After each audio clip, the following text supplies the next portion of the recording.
All right, here we are with Chapter 6, Cinematography. And cinematography is basically how they use film within the camera structure, the professional operators that capture the images that go into the film. So in the first early time of film, it was just film itself. It was physical. Now it's digital. So it's the process of capturing moving images in one or the other type of medium. The word cinematography first came in after motion pictures created the term movies. And when they were invented, they decided that cinematography would be used to define the writing movement with light. In other words, telling a story through actions captured on film. The head of a film cinematography is called the director of photography, or a DP, and that DP person really is the overseer of everything shot that matches what the person has been told by the director. So the DP is the primary person responsible for transforming other aspects of movie making into moving images. So everything that involves movie images would be under the control of the director of photography. Very specific decisions are made on how it is to be photographed, the type of film, if a physical film is used, or the color structure of a digital form of film. It all works to translate the director's visions and make them reality. So it follows the conventions of filmmaking. There's a standard process to use that the DP will follow. There are hard and fast rules as to what can be done with film, and it should be done according to the story of the director's vision. That's the director of photography. So you know these terms already. The shot is what they would ask. Get a shot of this uninterrupted run of the camera. A take is the number of times a particular shot is done. So you could have one shot take 20 takes before they get the one they want, and then they'd move on from there. The setup is where the camera is positioned and everything that's associated with that camera position as far as what's put in the frame. It's not just the DP that does everything. The DP will have his or her own camera operator. There'll be assistants to help with the cameras, or ACs.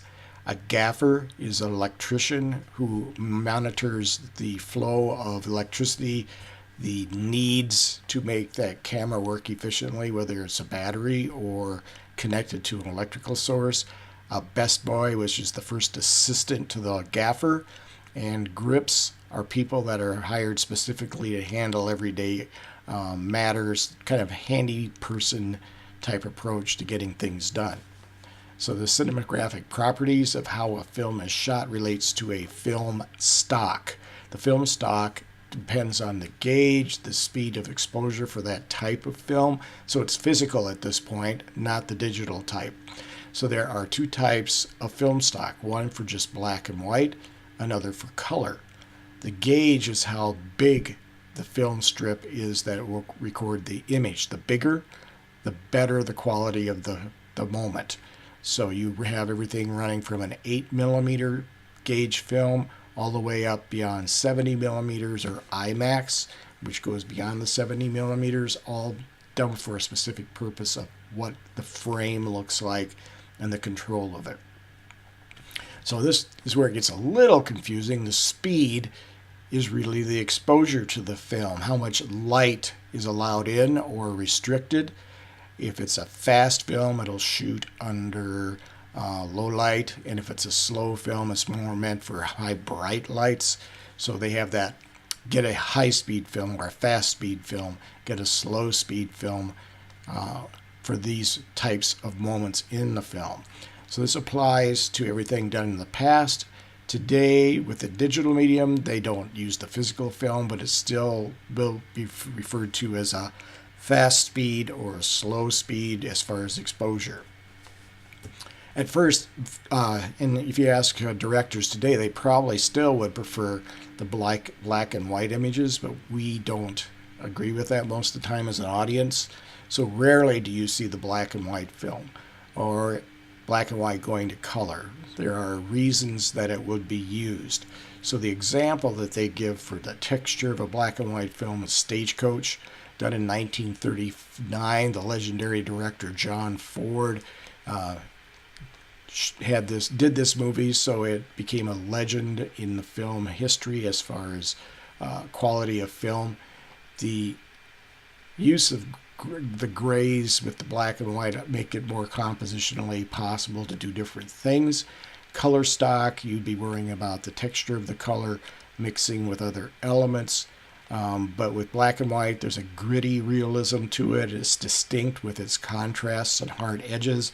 The texture and spatial depth go well together in black and white, so it can be used at moments to create or suggest moral and ethical implications. With lighting, you have several stages that are done to prepare for the lighting of a scene.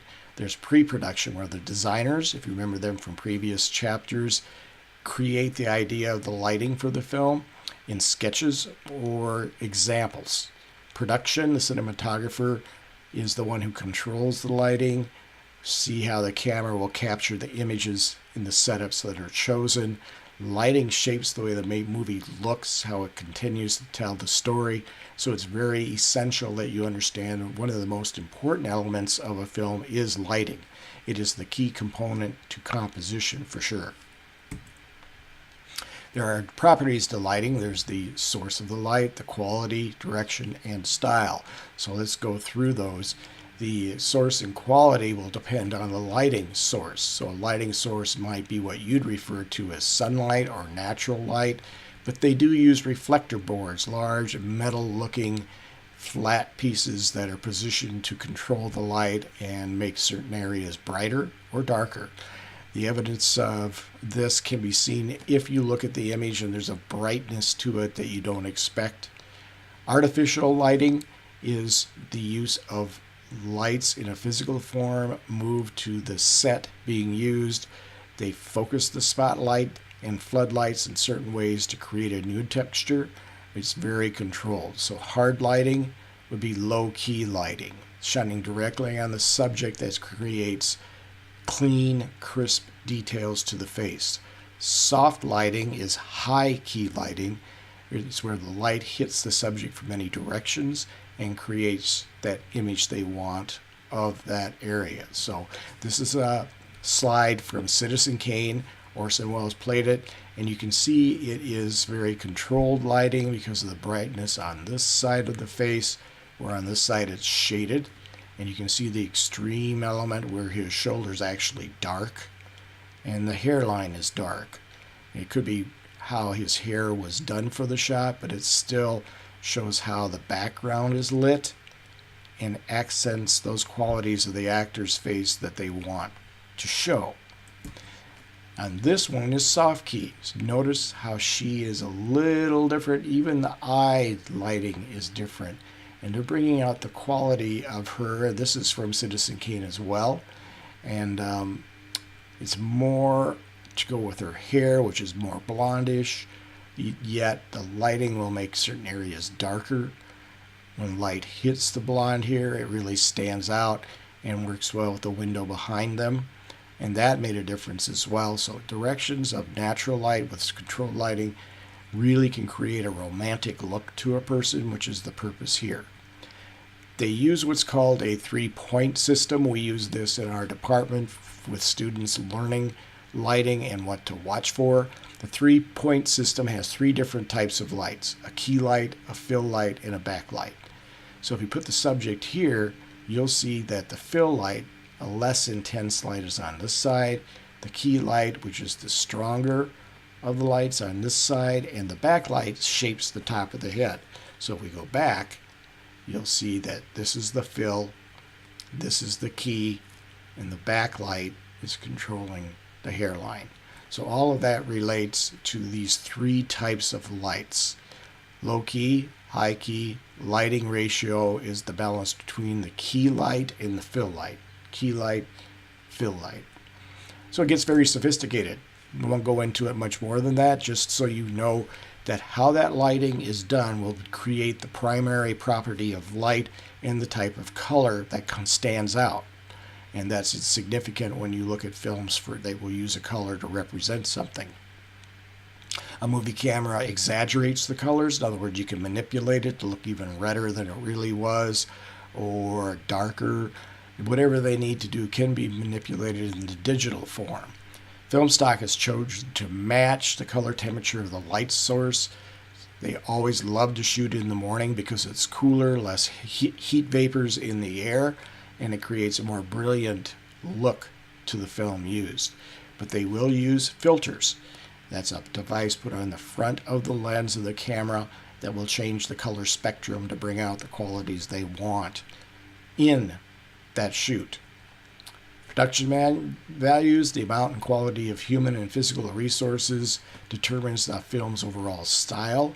How many people are assisting in gaining those images through the proper use of cinematography, and most of it will relate to the film's lighting style.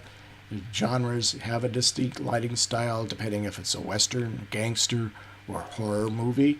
The source, quality, and direction will help the color works come together and determine the elements and overall mood and meaning of a scene by which colors they bring out through the lighting. Now this is a pretty small type used with this, but this creates different lenses. I'm going to let you go through this on your own because there are different lenses for different purposes, and we'll see those more shortly in shots that bring out these qualities of what is short focal length, long focal length, middle length, and zoom. Okay, so that's kind of a really quick intro. The lens is the camera's eye. It's what lets the light in the image, controlled by the camera operator, and that relates to the subjects that are being put in focused or out of focus, or how the shot is set up. The basic properties of all lenses are the aperture, the focal length of the lens, and the depth of field created in the lens through the proper lighting. So depth of field is the distance in front of a camera from the lens to the subject where there stays in a sharp focus. So a depth of field means what you can see focused. So here we combine the elements now. Most films are shot in wider formats, but some will be very small, like this is 1.3 to 1, 1.85 to 1, 2.35 to 1. And you can see as they stretch it out, it changed the perspective of the shot for what you see from shoulder to shoulder, and is extended when they have a wider format. So most will use today a 235 format, but some very good films will use the 1.8, and you really can't tell the difference unless it really is what we're going to see. It depends on the shot. So this is an extreme long shot, or XLS, meaning you can see a lot of images in here. Very wide open, an open frame, meaning it looks massive compared to what other shots would look. Let's move along to the long shot. You see it's not as massive, but very long. You have multiple people in the image. These are all from the King's Speech, released in 2010. So long shot is LS. This is what they use for terminology so the camera operator knows the type of shot to get at any moment in the script. Medium long shot would be two people. Notice the body language, but they're not close together. There's a division. The window helps with that division, even though it's a medium long shot. So you have a future king with his doctor, if you want to call him that. He's not a real doctor. It's for helping him with his speech problems that he's having. So they create this division and length through a MLS. A medium shot, and this has got more going on it than just a lot of people, is where it's from the waist up to the head. And sometimes the distance up here will vary. But look at the symbolism they use with this medium shot, or MS. The woman is causing trouble in the life of a future king by having an affair with the current king. But notice how they crowned her with the lights. So that was set up on purpose so that they crown her for the dethroning of a king. So this is part of the storyline and why they do those types of things. So medium shot. A medium close-up right around the neck area up above the head, but enough headroom to give it some breathing room. And you can see it doesn't capture the whole frame with the body, but you can see that if you take this line here and match it with there, it's a medium close-up. And to tell you the truth, you could call this a medium shot, and I wouldn't even bother by it because it just depends on your interpretation. And then a close-up, something where the face is filling the screen or the object is filling the screen. So that's a CU. So you could write a CU in there and I'd know what you were meaning as far as the type of shot you're referring to. And then the extreme close-up, very tight, beyond normal of what we accept. So you can see the lips being the center of attention. The extreme close-up is XCU, and that shows you how they'll vary the shots and how the camera operator knows how to set up the shot from the script, because they'll use those terms. Deep space composition is what is available from the information is in the shot, whether it's subjects. There are what they call three planes of the frame, and they run in two directions. And there's an illusion of depth because of the arrangement of those three planes. So here is an example of deep focus cinematography, which is different than the one we just talked about, deep space composition. Deep focus means that they've set up the lighting to keep everything in focus for this shot. So this is from Citizen Kane, which really developed deep focus cinematography. And you notice that we have three planes. One is the mysterious figure in dark in a phone booth.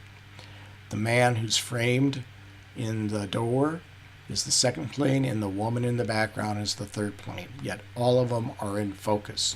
So that's deep focus photography, keeping everything in perspective, even though there's darkness, heavy darkness in certain areas. So the depth of field is the distance in front of the camera lens to the subject. And that depth of field must be lit properly to keep everybody in sharp focus. A rack focus, they'd use less light, put something out of that main area of lighting so that it's softer, like we mentioned with the woman photo. Then what they do is they'll rack the lens so the perspective of what is in focus changes from one point to another point in the shot. So it'd be like having two people standing together, like in here, and the rack focus would make her come into view in sharp focus as this person is going out of focus. So that's a rack focus. And you'll see those in some films. It's not used that often, but it creates a new perspective to the shot. Remember this term, rule of thirds. It's a way of dividing a grid pattern in two different ways, horizontal and vertical. And those thirds horizontally will be referred to as the foreground, the middle ground, and the background planes. Vertical thirds break up those planes to further elements in a vertical fashion, and it helps the balance and visual continuity. So the rule of thirds allows the cinematographer to direct your eyes to specific areas and within a specific composition. So once again, going back to this shot, the rule of thirds means this is the background, this is the middle ground, this is the foreground. All right, so those types of terms are used in cinematography. Here are those basic aspect ratios again, 133.1, a very flat screen, more 35 millimeter film. 1.85 can be still 35 millimeter film, but it's very wider and has more within the frame. Then the largest frame or aspect ratio is called anamorphic because it's so wide and has so much to be put in the frame. Scale is the size and placement of a particular object in relation to other objects. So the scale would say someone closer up will be in a larger scale compared to those in the background. And it depends on the camera positioning, low angle, high angle, straight on, to create that scale issue. The type of shot affects the scaling of the shot and thus can change the meaning of what you're seeing. and that plays on how they manipulate your feelings. Camera movement, very popular now for the camera to be constantly moving in a more contemporary film. So any movement the camera makes will change the perspective of the shot and create elements to be modified. So the camera movement has to be smooth unless it's a point of view shot where they want to show a perspective of someone being drugged or losing their vision, something like that. To make steady moving shots, the camera usually is mounted on a tripod. Tripod can have wheels to create the dolly effect. It can be put on a crane, a moving object like a car, in a helicopter. All of that creates different types of camera movements depending on where the camera's being set up at. You know some of these terms. A pan shot is where the camera moves side to side. The camera pans from one place to another. A tilt shot is going up and down. The camera will move up, its lens up, or its lens down for a tilt shot. Dolly shot's what we saw in Notorious example, where the camera physically moves. The zoom is the director of photography making the camera lens move alone, and it changes the perspective to zoom into something. Crane is put on a device that is controlled by a camera operator. It moves and gives a different perspective, adds height, decreases height. And then there's the handheld, which is a camera operator physically holding the camera and moving with it to capture a certain texture of shot. And they have what they call the steady cam that will keep that camera steady no matter what and help the improvement of the flow of the shot. So those are all different things I put in the PowerPoint, how you talk about a pan shot, so you can go through those. Dolly tracking shot, the terminology is you dolly in when the camera moves into a subject, you dolly out when it moves out, and tracking is a type of shot where the camera can be physically put on something or on a track and moved that way. Zoom, the lens has variable focal lengths, which makes it be able to move through space and create something either larger, or a zoom out would make it smaller, depending on how you look at the object and what the object is. So it's kind of a magnification process to make something bigger, or demagnified to make it smaller. Crane shot, pretty simple. I talked about that just in that other slide. Being physically mounted, and the crane manipulates the movement of the camera. Handheld, same there.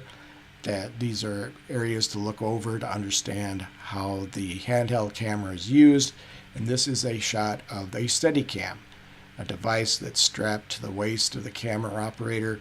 But with this, it balances it out and moves according to how they want it to move, and it keeps this camera steady all the time. So this is a nice shot to look at because the camera itself is smaller than you might expect, and they're getting smaller all the time, but it's how it grabs the image through the lens here that can make a big difference. Speed and length of the shot. Slow motion decelerates the action of the photography by recording it at a faster rate than 24 frames per second. So when it's played at 24 frames per second, it slows the action down. So the power of memory and the ability to reverse the flow of a normal steady shot to something slow. Fast motion accelerates the action in that it's less than the normal rate. So instead of 24, it might be 20 or 18 frames per second. So when they play it at normal speed, it speeds up. Makes it look like it's moving faster than you'd expect, not as realistic.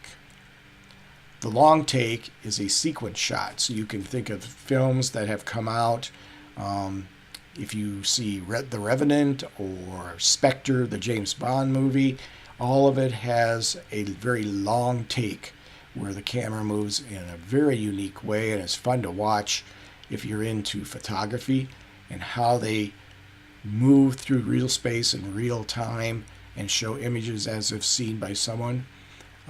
So it can be, I think the opening of the Spectre runs about 5 minutes, and there's no edit, and you move from the streets into a hotel, onto roofs, and it's all one continuous shot. So they have to plan those out and know as the camera moves, the perspective will change from a different long shot to medium or close-ups without going away or editing or changing the shot in the editing process. Special effects are referred to as SPFX or FX, where they're manipulating the camera images to make things change in perspective for those special effects. It must be highly planned out. They may try it one way, it doesn't work, they have to replan to create the special effect. So it's in-camera effects. They're manipulating how the camera captures the motion to create the special effect. So it's more mechanical. Objects and events are created mechanically on the set to go in front of the camera at specific times to create the special effect. Laboratory effects are using fresh film stock that creates the images, and then in the laboratory the changing of colors or such can be manipulated to make that special effect. Kind of hard to visualize these terms without seeing them in action in a film. And then the one most young people are familiar with, the idea of computer-generated shots and images where something's not really there, it's added by the computer. So that's referred to as a CGI, computer-generated imagery.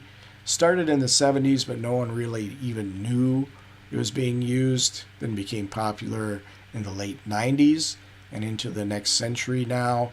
It uses even more complex compositions of images that are not in the shot but added later. So the combination of the action captured on film goes with images that are created in the studio setting, and the two are put together to make the effect. This is mainly digital now. They don't use it with standard. They use it to be manipulated in the digital editing process. So that's a quick overview of cinematography. We'll mix that with acting and how that relates to the film world and how it's changed over time.